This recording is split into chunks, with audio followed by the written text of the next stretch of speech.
Remain standing for the court prayer. Almighty God, we stand in your holy presence as our supreme judge. We humbly beseech you, bless us, so that we can say and do what we have heard us with your will. Enlighten our minds, strengthen our spirit, and fill our hearts with your love, wisdom, and understanding, so that we can be effective channels of truth, justice, and peace. In our proceedings today, guide us in the path of righteousness, for the dominion of your glory.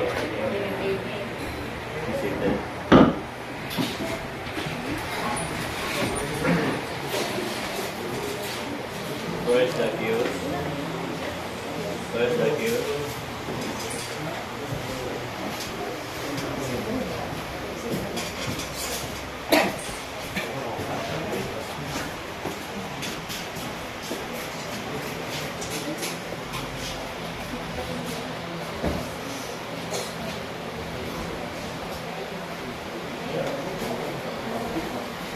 First case. Your Honor, today's first case is the people of the Philippines versus Audrey Salarda for the crime of murder. This is called for trial. Appearances. Your Honor, members of the jury, Attorney Dayanara Rodriguez representing for the state in this case. We intend to prove that on the day of March 2023, on or about 5 o'clock in the afternoon, in Coroc, Rojas, Barangay Santo Niño, Pagayan City, Zamboanga del Sur, Philippines, and within the jurisdiction of this honorable Are you accompanied with your associate? Your Honor. Are you the one who Yes, Your Honor. to represent for the state? Yes, Your Honor. And you are solely entering your appearance as the prosecutor in this case. Yes, Your Honor. What about the defense? Your Honor, members of the jury, Attorney Hanilin Nuevo, and my co-counsel, Attorney Joshua Lastimoso, representing Audrey Salarda in this case. Are you ready for the trial? Yes, Your Honor. Yes, sister. I call to this stand Mrs. My first witness, Your Honor, Mrs. Sherilyn Alban, the wife of the deceased, Your Honor. To testify in this honorable court that the accused Audrey Salarda was the one who killed her husband, Your Honor. And do you have the prima facie evidence that through the testimony of the wife of the victim, you can bring about a proof to be unreasonable doubt? Yes, Your Honor. You may proceed. Yes, clear. Take an oath.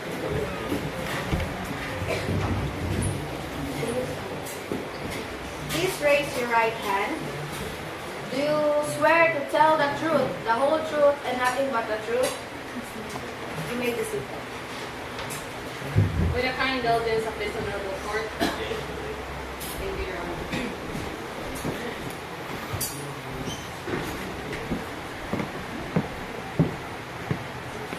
Good morning. Will you please tell me about yourself and other circumstances, Ms. Witness? Ako si Sherilyn Alban, 24 anyos, lumalapit sa Coroc, Rojas, Santo Niño, Zamboanga del Sur. Miss Witness, you cannot understand or flow in English language. Yes, let us come to it out to begin that the witness during the process with the prosecution should be answered the particular language known to her. Yes, Your Honor. Do you have what you do that the same thing? Yes, Your Honor. Proceed. Again, Ms. Witness, will you please tell me about yourself and other circumstances? Ako si Sherilyn Alban, 24 anyos, lumalapit sa Coroc, Rojas, Santo Niño, Pagayan City, Zamboanga del Sur. What happened to your husband on March 2023 on or about 5 o'clock in the afternoon, Ms. Witness? Anang Marso 20, 2023, kaya ako sa Salarda sa Mumbalay para mo kulang ko kwarta sa akong bana para sa abono. Then, anang pagkahapon, gimbitahan niya akong bana sa tindahan para mag-inom sila. Where were you at the time when the crime was committed? Na ako sa balay, then niyato ko sa ko ang pag-umangkon, giingnan ko nga nalubaan daw akong bana. What did you do the moment you received the information? Who informed you? The pagumangkon? Yes, Okay. ma'am. What did you do upon receiving the information, Miss Witness? Dali-dali kong niyato sa tindahan, kaya doon naman po sa mukhang basakan na trabaho. Who are those responsible person who made the commission of the crime? RJ Salari. Will you please stand, Miss Witness?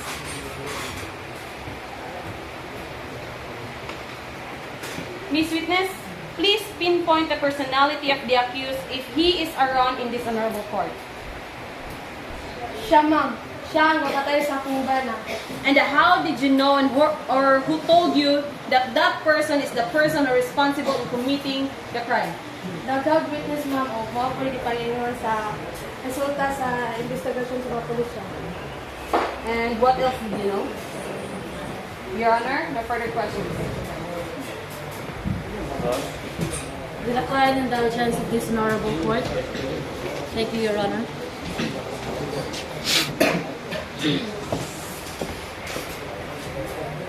Good morning again, Mrs. Witness.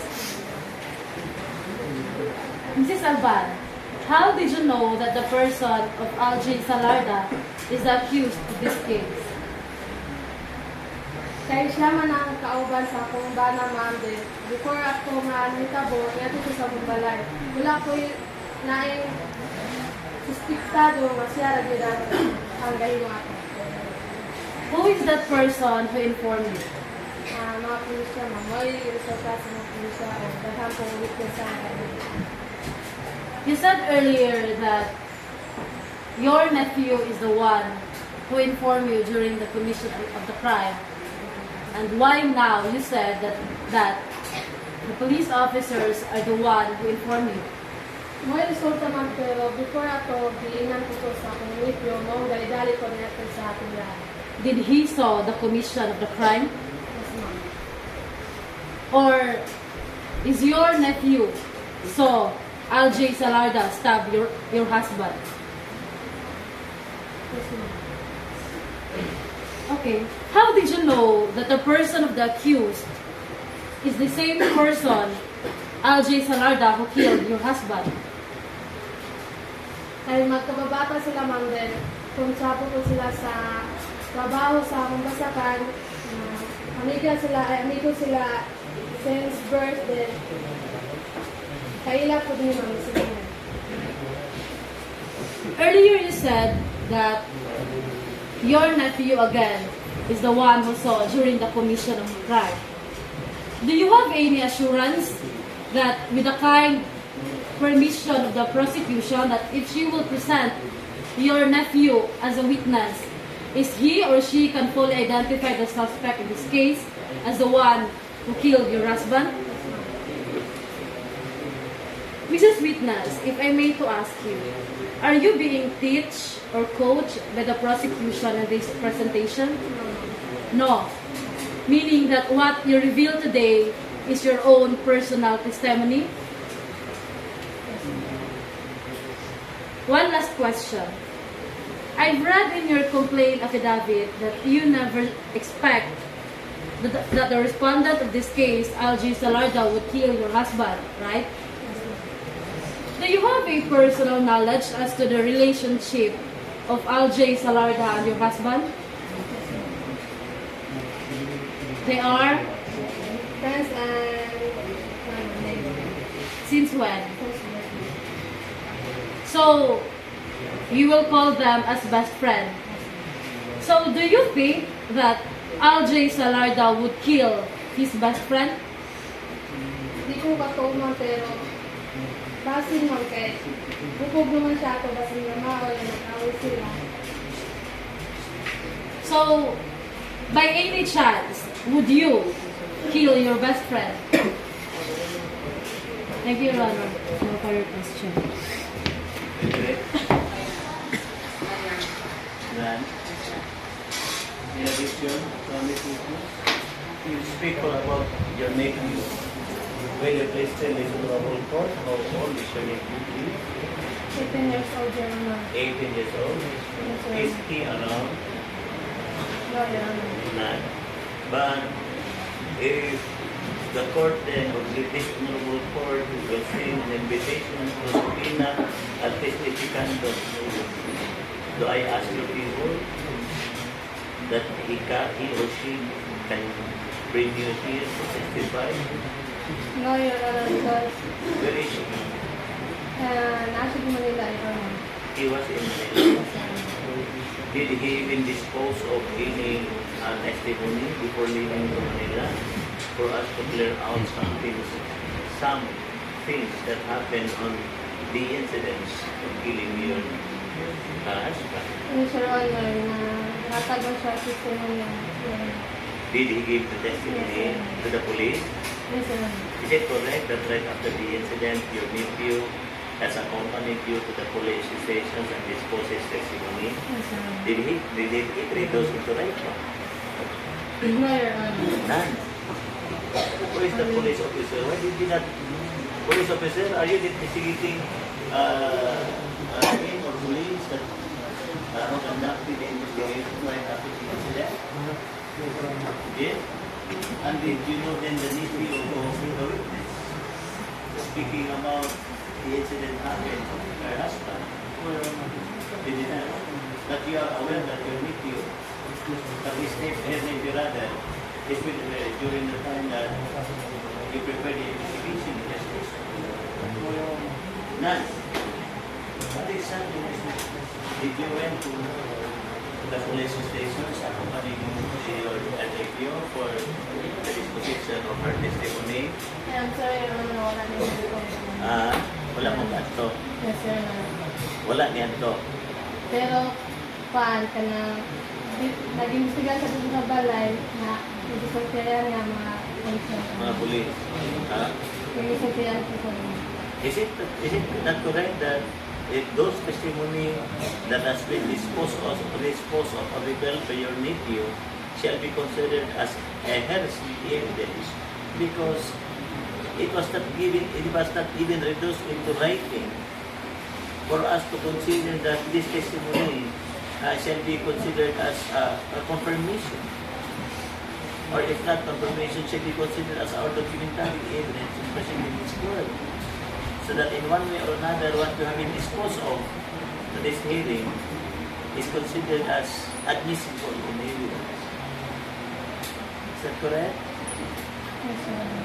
So meaning your nephew is not around. Yes, Your Honor. Even if you will send a subpoena at testificandum to bring him about here in this honorable court to testify on the date scheduled as the court may consider, can we request his personal knowledge, his personal presence to be here to attend? No, Your Honor, nakikita trabaho dito sa Can we not ask a permission or an excuse for a quiet 5 days? Sending a subpoena at testificandum.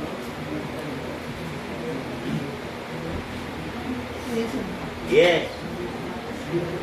All right. Noted. Clerk. For purposes of clarifications as to the testimony of the first witness of the prosecution, you have to take note that we need to send a subpoena at testificandum for the witness somewhere in Manila. You have any current address for her press about? Wala, Your Honor. Wala.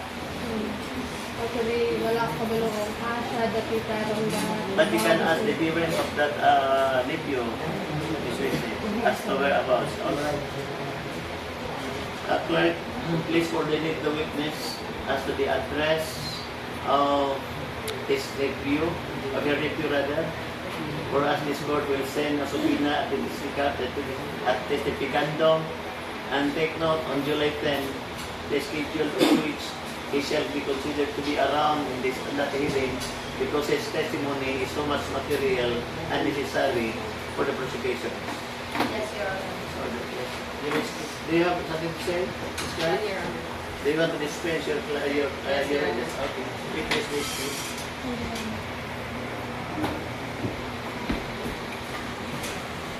The next witness, Ms. Kyle?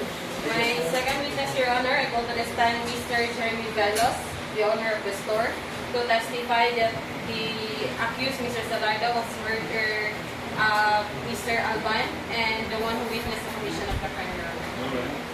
Mr. Velos?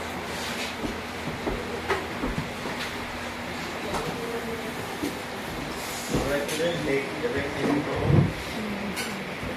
This here is the right hand. Do you swear to tell the truth, the whole truth, and nothing but the truth? You may be seated. Yes, Miss Me. Are you answering no? Yes, ma'am.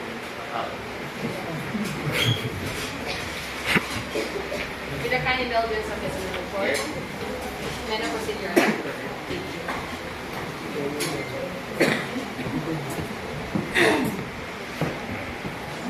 Mr. Witness, please state your name and other circumstances for the court. I'm Jeremy Velos, 27 years old, resident of Poro Rojas, Barangay San Camino, Cagayan City, the owner of the store. Where were you on March 20 of this year at around 5 o'clock in the afternoon, Mr. Witness? I'm inside the store, ma'am. You're inside of your store. What did you see and observe on that day, if there are? I observed that Mr. Salarda and Alban are drinking alcohol and ordering in my store. And later on, Mr. Salarda are going to outside and come back with her wife, and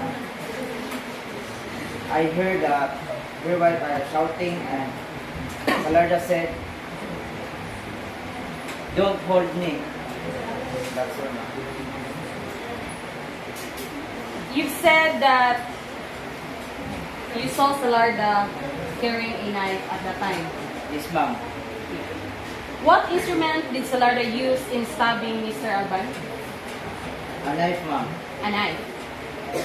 And I have here a knife.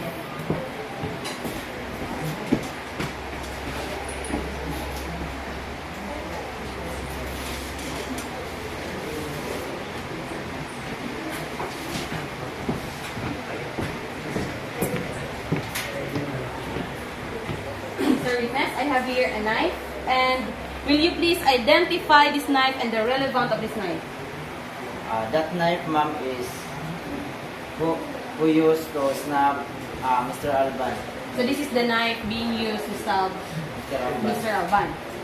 How far are you when Salarda stabbed the victim? 5 meters, ma'am. 5 meters. From your position, how far is 5 meters? From here, ma'am, to the second table. Okay.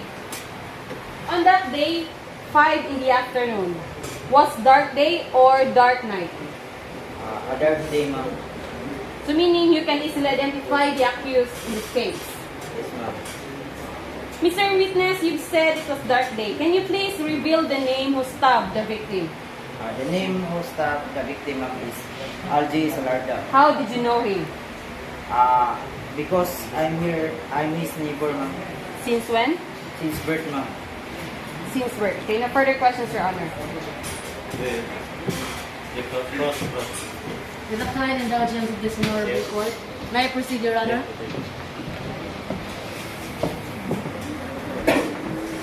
Mr. Velos, how did you know that the person of Algie Salarda is the same person that you saw during the commission of the crime? Because I see in my eyes, ma'am, that Mr. Salarda stabbed Mr. Alban. By the way, how did you know the accused? I'm his neighbor, ma'am. Since when? Since birth, ma'am. You've said that you are 5 meters away from the suspect and the victim. Do you have any defects as to your sight? No, ma'am. Objection, Your Honor. Yes. Immaterial. Mr. Witness, during the commission of the crime, are there any barriers from your position to the place where the accused stabbed the victim? No. Can you clearly see the commission of the crime? Okay, what part of the body first throw or first attack? At the back, ma'am. At the right. At the right side of the back portion of the body. Will you please demonstrate in this honorable court on how the accused stabbed the victim?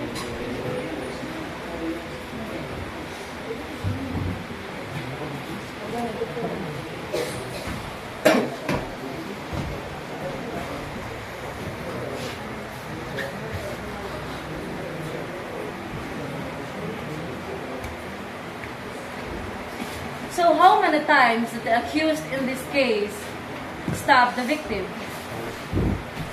4 times, ma'am. So how many stab wounds? Multiple times. 4 times. 4 wounds? For 1. Okay, take your seat. Mr. Velos, one last question. Did someone from the prosecution approach you last minute in an attempt to get you testify against L.J. Salarda? No. Thank you, Your Honor. No further question. None, Your Honor. Mr. Witness, earlier you disposed of that you heard the wife of the victim shouting. Yes, Your Honor.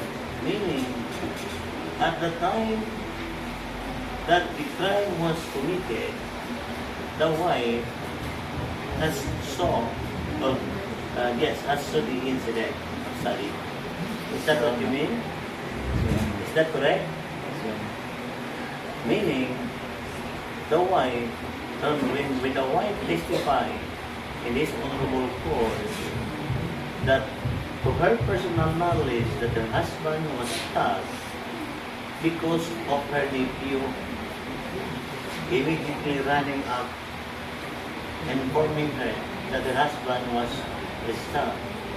Would that correct then that the incident happened, the stabbing incident, when you said earlier that you heard, don't hold me, don't hold me. Proceso, Mr. Salarda, sir. Mr. Salarda. Mr. Salarda told, Don't hold me. oh, don't hold me.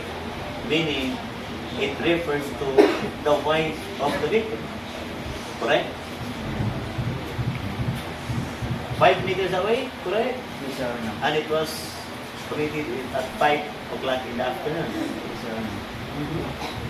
Is Mr. Salada a right-handed or left-handed? Right-handed, Your Honor. Right-handed, Your Honor. Right-handed? Do you have any personal knowledge then on the wounds sustained by the victim? How many wounds sustained on the left portion of the body of the victim is sitting among others that he was stabbed at the back portion? How many times? 4 times. In the left portion of the body. No. Left portion. Left portion. No one. Huh? No one? Right, ma'am. Left? Sa right side. So right? It is correct that it's in the right portion? Do you think that the stabbing at the right portion of the body of the victim enough to consider that he will be dead? Huh? What is then the internal part of the organ of the body on the right portion when it was hurt and it caused for her death? Or his death? Baka, ano nga dun eh? Kapatay ba? Is it correct? Baka, may hindi ko na rin. Sigo. Yes, Mr. Witness, I will give you time.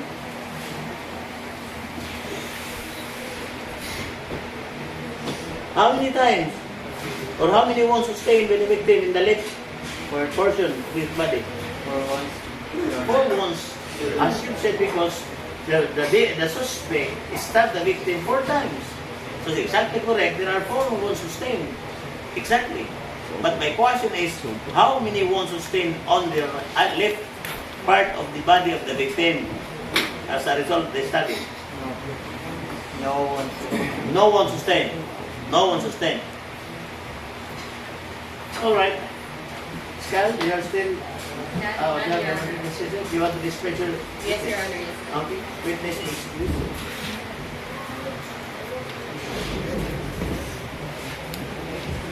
Yeah. Still witness. Yes, yes, Your Honor. I call to the stand Dr. Reyna Padilla, the medical legal expert and the forensic expert at the same time, to testify the result of the findings. Your Honor. This is the Dr. Padilla. Yes, Your Honor. Dr. Padilla is recognized.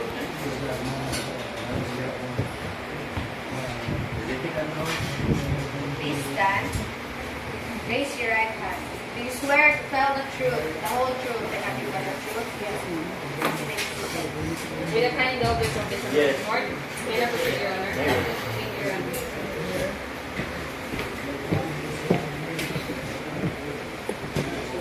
Miss Witness, will you please state your name and other circumstances? I am Dr.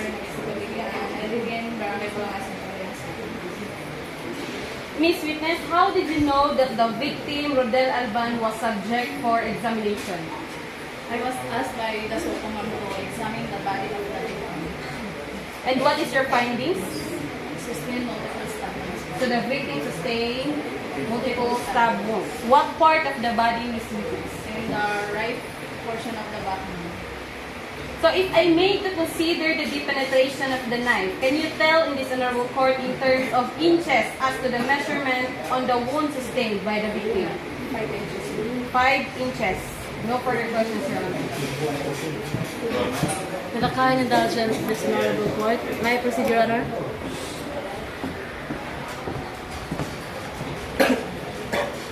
Ma'am, if I may to ask you, how many years are you in service? 10 years. 10 years. Do you think that within the 10 years you are eligible enough to your profession? Okay, in actual practice, ma'am, will you please show to us and demonstrate in this honorable court on how long is a 5 inches?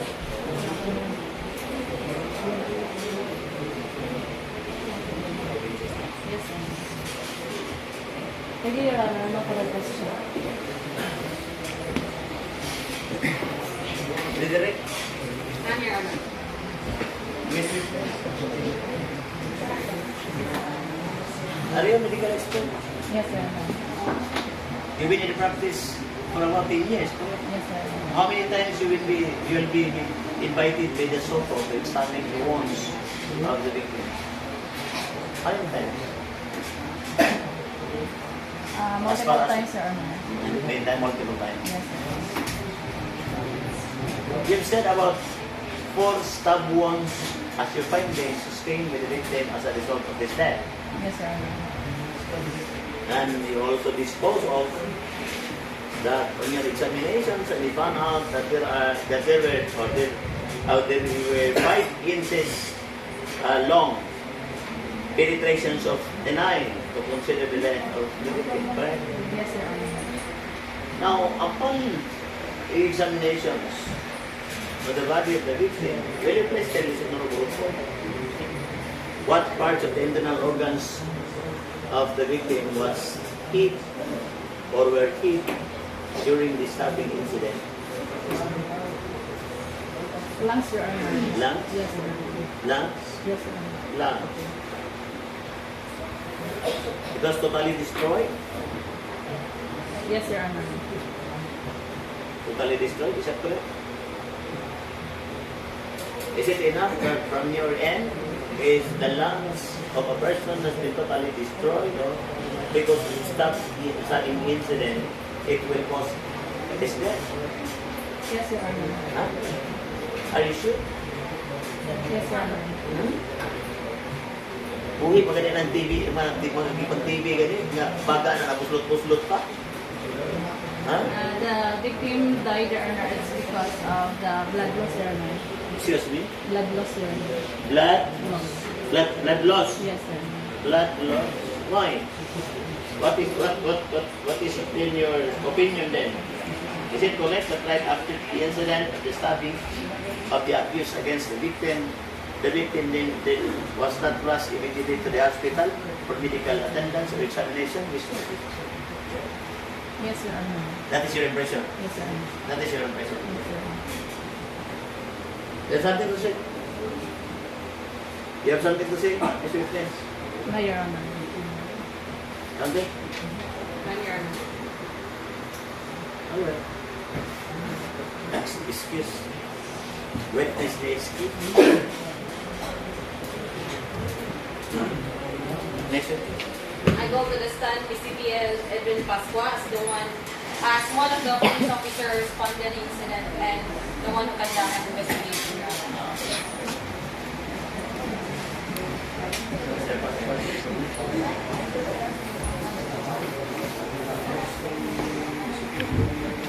Police Corporal.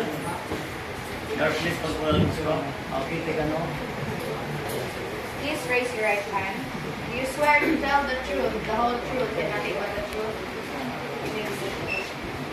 With a kind indulgence of this report, may I proceed, Your Honor?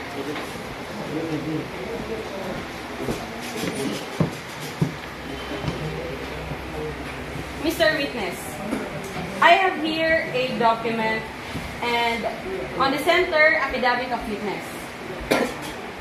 The first paragraph reads, we Police Corporal Edwin Pascua and Police Corporal Jezreel Masayon. And on the second to the last portion of this affidavit, there is a printed name, Edwin Pascua and Jezreel Masayon, of which on the upper portion in the printed name of Edwin Pascua, there is a signature and the other also. Now, showing to you then this affidavit, will you please identify the signature? Yes, ma'am. That is my signature, ma'am, and my partner, Richard Masayana. Okay. Your Honor, please. The affidavit of witness was fully identified by the witness, Your Honor. And to include the printed name, Edwin Pascua, above written is his signature. Your Honor, please, this is the affidavit of my witness for the purpose of direct examination. No further questions, Your Honor. Would you like to consider, Mrs. Counsel, that the affidavit of your witness can serve as the direct testimony of your client? Yes, Your Honor. Huh? With a kind indulgence of this honorable court, may I proceed, Your Honor? Mr. Witness, on March 20, 2023, what is the exact hours rendered duty in your station? About 5:14 afternoon. 5, 14, 5, 14, 40 5:40 in the afternoon. on duty. Yes, So, what time you notify your hotline that there is an incident happened? on 5:40 in afternoon, ma'am, concerned citizen was in our station, ma'am, stabbing incident happened, ma'am, in Barangay Santo Niño, and about 6 after the afternoon, ma'am, we arrived in the said incident. So, upon receiving the information, what did you do? When we arrived in the incident, ma'am, we conduct an initial interview. Magbunsa na. Ma'am. Kita ba? And we found the Karon ba? Kita ba? Karon ba? So, in the crime scene, you observed that Karon ba? there is the body of Rodel Alban.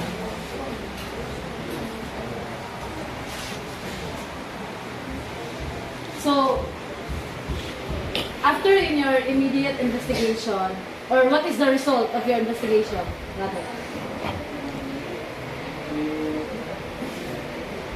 The witness, ma'am, told me that the accused is Mr. Salarda, ma'am. Yes, Salarda. We found, ma'am, that Dahil siya ang talagang ma'am. Nalaman namin ma'am na Mr. Aljo Salada ang tumatay sa victim. Your Honor, no further question. Is that right? Yan, Your Honor. Mr. Victor, is it correct that you were in duty on 5:40 in the afternoon? Yes, Honor. And do you have any personal knowledge that the crime committed of the stabbing incident was happened at 5 o'clock in the afternoon, correct? Yes, Honor. Meaning a variance of 40 minutes from the crime scene. It presupposes to presume that the victim was already there when you arrived. Yes, Honor. Did you find the suspect? Did you find the suspect when you responded to the scene of the crime? So, Your Honor. None. How did you arrest the suspect? Narrated the suspect with filing a warrant of arrest. Your Honor. By formal filing. By formal filing. Yes, Honor. And is it correct that you are then the police officer that upon your investigations, the nephew or the wife of the victim was the one who informed you that it was the person Salada, Aldi Salada, was stabbed her husband? Yes, Your Honor. How many people around when you arrived at the scene of the crime? Meaning, Your Honor. Many. 70. About 20. 20. Do you saw Mr. Villas? Yes, Your Honor. Did you ask Mr. Villas about the incident happened as to his personal knowledge? Yes, Your Honor. Did you saw also the wife of the victim? Yes, Your Honor. The wife of the victim and the included victim? The nephew of the wife of the victim? Yes, Your Honor. Are they crying? Are they crying? Yes, Your Honor. Naghilag sila? Yes, Your Ha? Honor. The wife of the victim, Your Honor. What you saw? The body of the victim? Lifeless body of... Lifeless? Yes, Your Honor. Was it bleeding? Bleeding, Your Honor. Bleeding? Good enough to consider the loss of his blood as a result of his death? Yes, Your Honor. Consent? Yan, Your Honor. I will dismiss the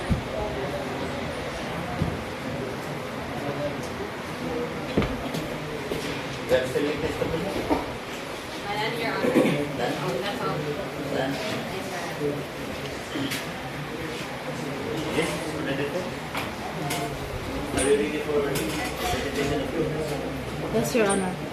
You will not ask for a receipt.